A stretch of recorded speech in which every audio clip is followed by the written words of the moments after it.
Здравейте, приятели на Дерби Зона. Да, действително имаше един период на суша, в който леко преустановихме тези епизоди и това е първо и заради празниците, второ, разбира се, и поради факта, че решихме да променим формата на Дерби Зона, което означава, че първо няма да бъде толкова дълъг епизода.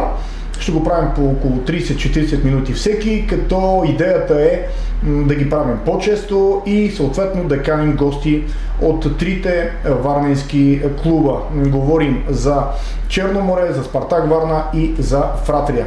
Така че тук в студиото вече имаме нашия първи гост, Нетко ще го представи след малко кой е той, и от тук нататък в тези епизоди няма да се концентрираме само върху предстоящия матч на съответния отбор, а ще разговаряме по малко по-глобални теми, защото начинът, по който протичаше до сега Дерби Зона, беше по-скоро в един новинарски стил и на практика беше актуална.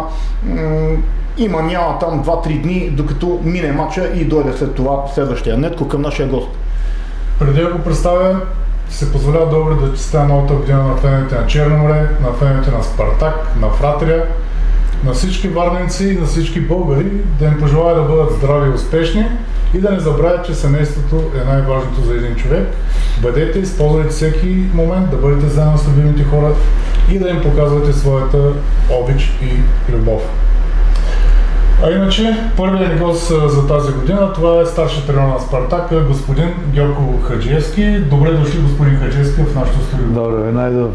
И аз също ви честитам новата година и на вам, и на вашата екипа, и на всичките гледачи на вашата популярна емисия. Надявам се дека ќе биде щастлива година и на всичките дома, како и на тие што го обичат фудбалот, на футболните клубови и фанови на, јас си кажам, на нашиот клуб, повеќе на Спартак. Сега, директно подкарваме нещата и минаваме към Спартак Варна. Може би това, което най-много вълнува привържениците на Соколите, какво става с тези футболисти, които са на проби, тези, които вече са привлечени, са ясни, тъй като и на официалната страница на Спартак Варна в Фейсбук вече са оповестени. Да започнем с футболистите, които са на проби от Ботев Пловдив, които евентуално трябва да бъдат преотстъпени, ако ги одобрите. Значи единият беше Джон Емануел, доколкото разбирам, той вече не е тук, нали така? Другият беше Талес и Тайлсон, ако не се лъже. Така, с тези двамата как стоят нещата? Добро работа, добро, примерни се, има качество от тях, просто нужно е малко по-големо време, подкрепа, да го дадат она кое најдобро можат, да могат да се работи за футболисти кои во секој случај се со некој опит, не се дојдени така од младежи, тие се по 24-5 години, така да мислам дека има добри работи во тях. Нека да кажем, че единият е вътрешен халф, нали така, а другият е флангови футболист. Так. И обича да играе основно на десния фланг. Така ли? Или на двата фланга? Да, двата. Едниот е с леви крак, Талес игра по фланги повеќе, овој Тайлсон може да играе по фланги, но игра и во средината. Доста интересни играчи, на мен така ми направиха ми впечатление в тази контрола с Фратрия. Все пак на къде отиват нещата с тях? Ще бъдат ли официално футболисти на Спартак Варна през остатъка от сезона или някой от тях, двамата, може би ще се откажат? Па сега за сега се тука. Значи ние решихме да им дадеме шанс. Джон се върна назад, Ботев го поиска најверојатно. Немаше достатъчно футболисти на тая позиция отпорен халф. Аха, значи това е причината? Да, това е причината. Иначе ви е харесал, предполагам? Па той беше също заедно с тях, но го извика и назад от Ботев и за това замина. Да ви кажам нещо, значи генерално ние доста подновихме отборот. Не се само Талес и Тайлсон, ние зедохме неколку футболисти кои веќе се показани, подписани и пред се искам да кажам Димо Крацев, Крстев, кој едно момче, кој е играл и во националниот тим на Българија, на 19 години во А националниот тим, во Италија 3-4 години. Одличен, би рекол, и как фудбалист, и как момче. Мислам дека ставаме во заштитата малку по-силни. Борис Иванов од Пирин сашто на левата страна. Жота, кој е португалец и од саштиот клуб на Берна, многу се слични како профили. Тргнал од Брага. И да, и многу добро впечатление остави на првиот мач против Фратрија. Како и Петар Принчев. Да, од Јамбол, од Јамбол, да. кој е сашто младо момче, 22 години вчера направи, но остава впечатление на јако амбициозен, физички доста добар, брз, и тие се 4 човека, овие двамата, Талес, Тајлсон, 6 човека. Вратарот треба да одлучиме до следващиот мач, уште еднаш, да видиме, уште една шанса да дадеме. Значи проблемот е што последно време не играл и нас не треба вратар кој може да биде достојна замена за Коваљов. Евентуално ние сме доволни од Максим, но знаете, не може фудбални клуб сериозен да остане со еден вратар. Ако случајно се получи травма или казна, тебе ти треба некој кој може да застане и во кој имаш доверие. Кажете как стои въпросът с централния нападател, тъй като там само с Георг Стояновски стои в момента, Халачев премина в Фратрия и Митков още не е дал отговор дали ще излезе в чужбина. Митков замена. Така ли? Така. При това положение да. Имаме вариант, уште преговараме. Чужденец или може чужденец, да. Може да дојдат Дали африканец? Уште не. Може од Италија. Защото нещо не ви върви с африканците. Да. От Италия? Од Италија може да биде младо момче кој е бил во добра академија на еден од Италианец говорим, така ли? Италианец, да. Италианец. 20 Какъв е профил на този нападател? Висок, здрав или полек нападател? 185 см, технически доста добар, доказан во юношите на вториот одбор на Ювентус. А од вториот одбор на Ювентус? Сега преотстапен во тие перспективните групи на големите одбори играт во лига, мислам дека во серија С. И уште еден. И тоа направо стана да му кажете името и да приклучиме. Да. Да чакаме, зашто дефинитивно не е дојдено А тој ще бъде преотстъпен, на практика тој се води собственост на Ювентус, така ли да разбирам? Не знам, не сум сигурен уште сега, да. И ще бъде преотстъпен? Да.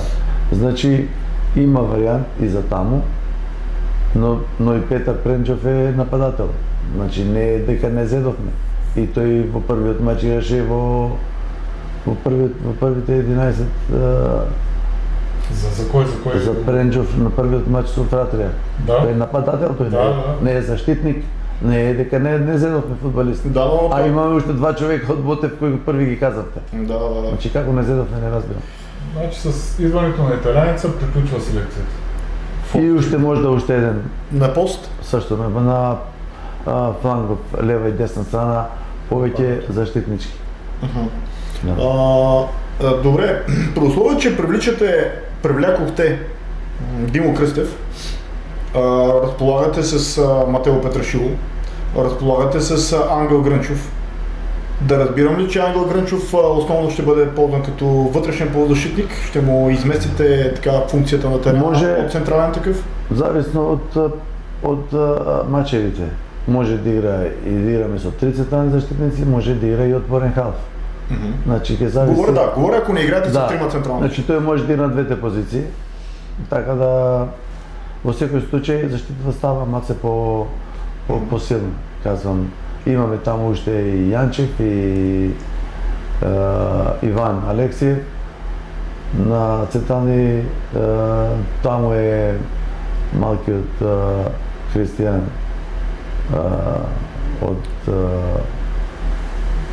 од младежите. За Курбанов? Христијан? Курбанов. Да. Курбанов, да. И значи, но имаме сега 3 плюс 2, 5 заштитници и мисля, че многу сме по-добар избор него во есениот дел. И јас искам да се извинявате, значи доста промена направена во Спартак. Скоро 10 човека заминеха од есениот дел. Пополнивме со нови фудбалисти, значи 50% може да одворот е нов. Има един футболист, за който много се говори, Шанде. Има ли някакъв вариант, остават 17 дни до първия матч, за някакъв изненадващ трансфер в следния момент? Во моментот нема ништо конкретно, но не е случайно да бъде. Јас знам дека имаше доста интерес за него, тој работи доста амбициозно. Знаете, уште е трансферен период до 15 февруари. Да. Може да се получи во некој пријателски мач да го гледа некој, да тој одигра, а мислам дека се намира во доста добра форма. Така че не можем да тврдам сигурно. Јас би искал да остане при нас. Нормално дека на нас не треба добри фудбалисти, Шанде беше еден од подобрите во нападение. Специјално за контролата, която предстои с Дунав Русе, значи първоначално тя беше обявена в Русе, доколкото разбирам, май ще бъде преместена в Обзор. Така ли е и как стоят нещата в събота мисля мача, нали така? Събота, договориме во събота, но малку останаа проблеми со местото на одигрување на мачот, заради това, че там во Обзор нема съблекални, ние треба да пътуваме направо проблечено. Но нема вода таму, нема туше. И какво означава това? Къде ще се? Ние предлагаме да дојде, ако може, Дунав, да играме тука при нас. И какво одговорим? Сега сме во фаза на разговори. Денеска, јас мислам дека до утре, днеска среда, четврток, ќе се знае мачот, сабота треба да се играе. Началниот час какъв? Желание има од двете страни, ние прифативме. Прво иницијативно беше од Дунав Русе, ние прифативме мачот. Први требаше да играме во Русе, но знаете дека времето не е многу добро таму, има снег. Студено тие дојде на лагер тука. И ние првобитно прифативме, додеме и таму, но пак казвам, сега условите сашто не се благопријатни, како се казва, за нас. И денеска, утре сме и вчера говорихме цел ден да видиме да намериме најдобро решение.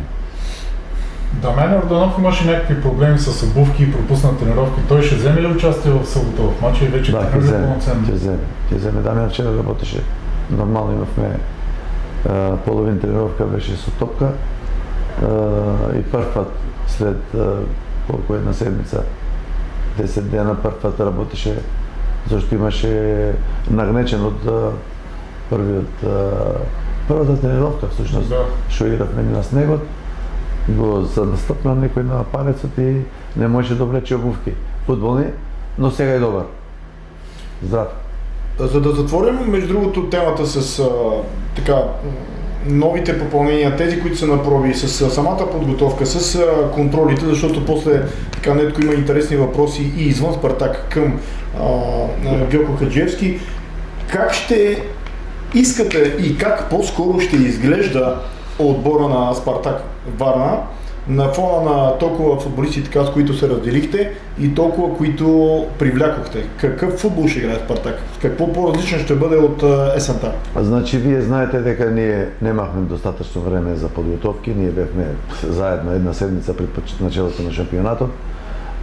Селекцията беше таква каква беше, немахме някакви възможности по-големи, нити да видиме, немаше достатъчно време, но сега имаме един месец, значи достатъчно време да одбериме какво нас не треба, да ја направиме заштитата појака, да бидиме по-конкурентни во средината на теренот, каде знаете дека ние кога игравме најдобро во првиот дел од првенството, кога направивме доста изненадващи резултати, многу имаше трчање, многу имаше темпо, имаше покривање во средината. Казавме да не се повторува многу пати, дека малкиот фонд 14 футболисти, 15 ги одиграа всичките мачеви и најмногу таму во средината каде беа оптеретени Цецо и Дамјан кој играе во младешкиот национален тим на Българија и септември, октомври, ноември, 3 месеци под 15 дена беа заедно со националниот тим. Ние подкрепаме, помагаме и ние сме щастливи че тие се членови на младешкиот национален тим на Българија до 20 година. Но факт е дека тие никогаш во животот не играле 25 мача во полусезон. Това е трудно и нормално дојде пат последните 4-5 мача каде немавме сила да покриеме и да играме со такво темпо. Во меѓувреме ни падна заштитата, Лозев травмиран, Лукас беше травмиран, последните мачеви Грчов беше сашто травмиран, значи се 1-2 човека останавме. И сега тоа е голема разлика, мислам дека сме многу по-силни во заштитата, ќе имаме поголема конкуренција во средината, не е случајно да имаме оште еден отпорен халф. Чакаме од Африка еден фудбалист од Гана, виза се чака и конкуренцијата ќе биде многу посилна, а сигурно дека и во нападение ќе имаме поголема конкуренција. Значи, казав, ние најмалку 6 човека ќе имаме во нападение. Всичките нови които са тук, ще има ли проблем с тяхното картотекиране, за да могат за първия мач да са готови? Не мислам дека ќе има проблеми. Вие сте говорили с ръководството? Да, не мислам дека нема да има проблеми. Мислам дека нема проблеми. Нема зашо да има проблеми. Добре, да минаваме към другите теми. Използвам го, че е тук все пак, последно Да. Спартак. Јас, ако треба да ви потврдам, дека чувствам самочувствие поголемо, вярвам во тимот, работат многу добро, многу силно, многу сериозно, никој не се оплаква, дават всичко од себе. Мачот со Фратрија показа дека Фратрија не е лек одбор, одбор кој трси влез во висшата лига, кој имаше доста добри мачи во есениот дел, изигравме добар мач со тях и това беше само 7-8 дни работа во началото на подготовките. Сега, како и да времето, сме оште по-готови, оште по-добри, со уште поголеми варијанти и јас мислам дека уверен сум дека Спартак ќе биде по-добар во вториот дел првенство. Още нямате победа в дерби в България или бъркам? Не искам да се обсера. ЦСКА Левски един мач, Черно море един мач Спартак, сега трети мач ви предстои и втори за Варна.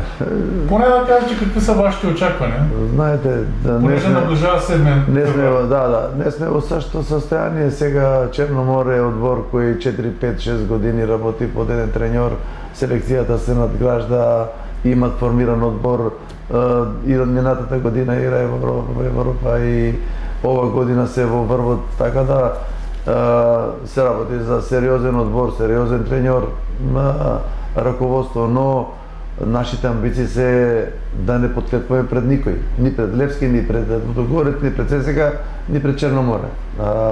Не сум препотентен, со преголемо самочувствие, просто искам да дадам на момчињата.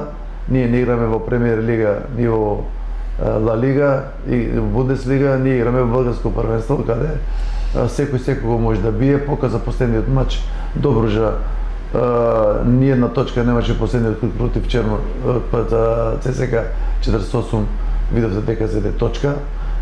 Значи секој тука може да изненади во лигата. Сега всичките искат да бидат подобри од првиот дел, всичките прават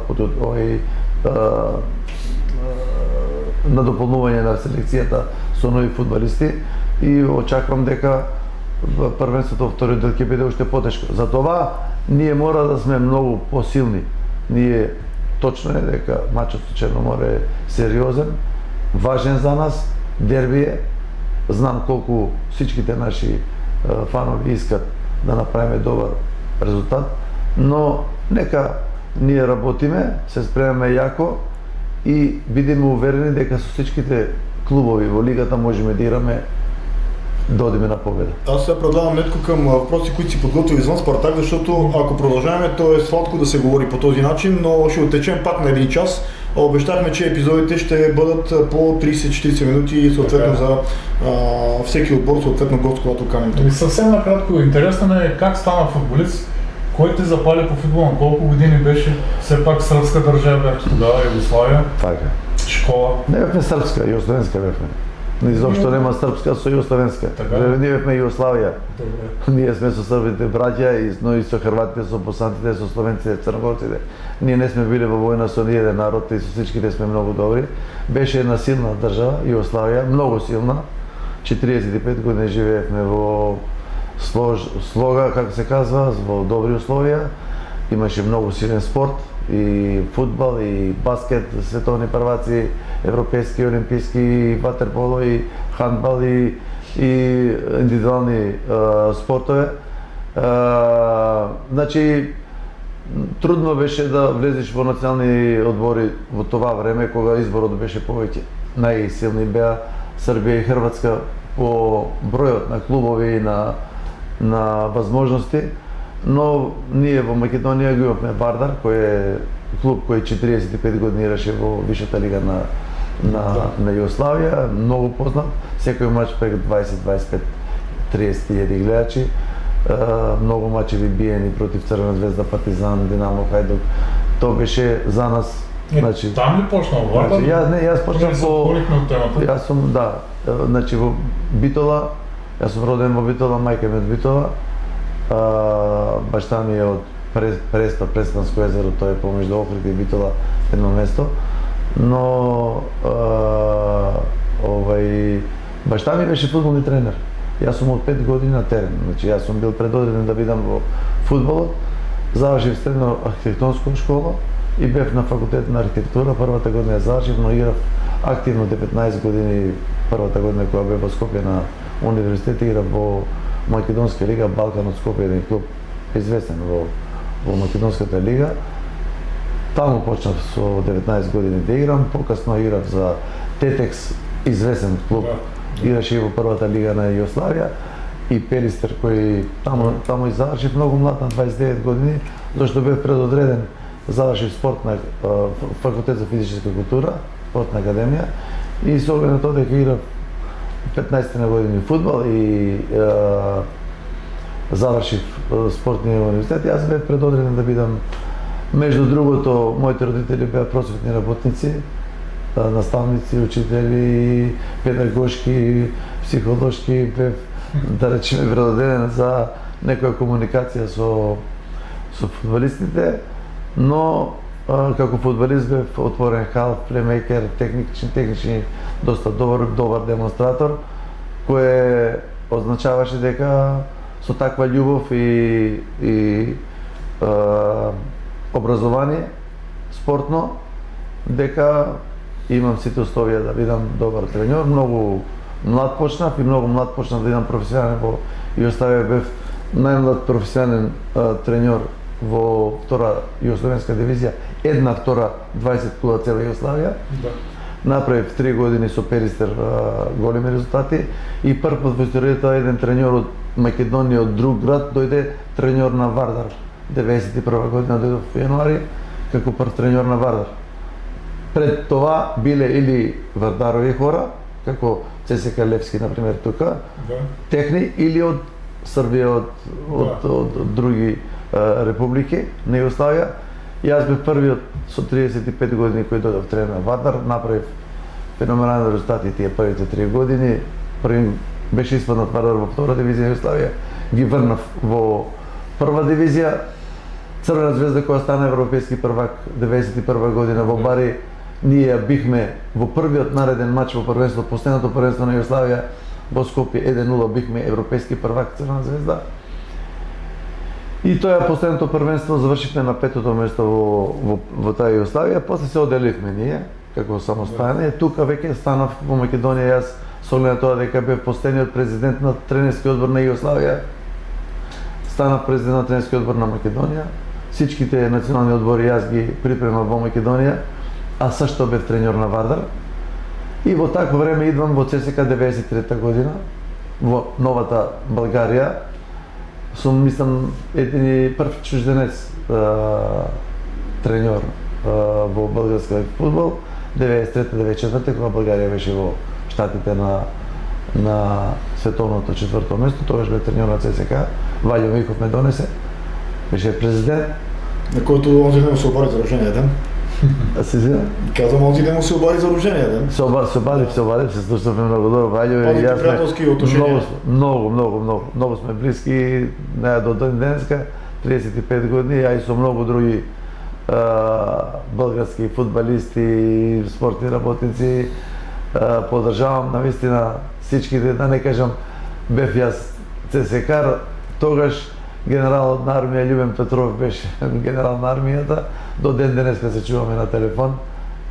Слава на Богу, жив е, здрав. Зашто се тргнахте? Ви не изкарахте сезона? Јас тргнав за това, че Левски тогава нали беше хегемон, нямаше как да ги свалите. Левски имаше 8 национали, ние немавме. Иво Андонов само беше во поголемиот список. Имав натиск од Вардар, имав една година договор. Ваљо Михов за вистината, след 10 дни како ме донесе, стана президент на Фудбална федерација.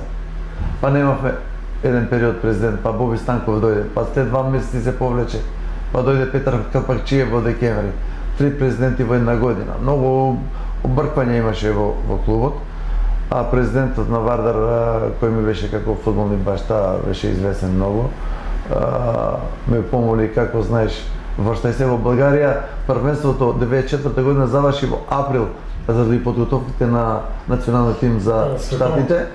И ние тука имавме уште 3-4 клуби толку до крајот на шампионатот, а таму имаше уште 10 во Македонија. Вардар во втората година не беше така сигурен и на моје инсистирање, јас казвам, не знам по кој пат, тие се сведоци, Петар Калпакчиев, кој беше президент, тогаш може да потврди, значи Манол Манолев, човекот на и заставник на генерал армија Љубен Петров од воените беше на управителниот одбор. Тие 2 часа ме убедија да останам, да не заминавам, но моја желба беше да се врнам, зашто казав, уште еднаш обстановката малку беше обркана со 3 нови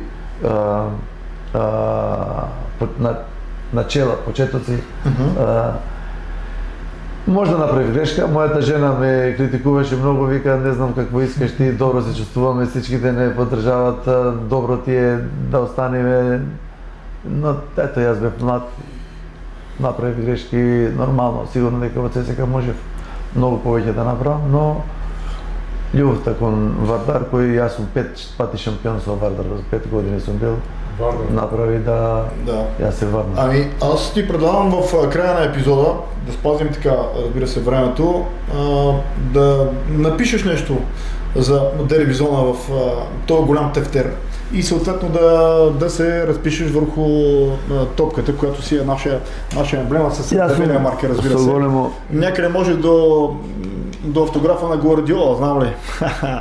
Защото това е оригинална топка на Манчестър Сити, това са си оригиналните съответно автографи на няколко от футболистите в един малко по-така далечен период.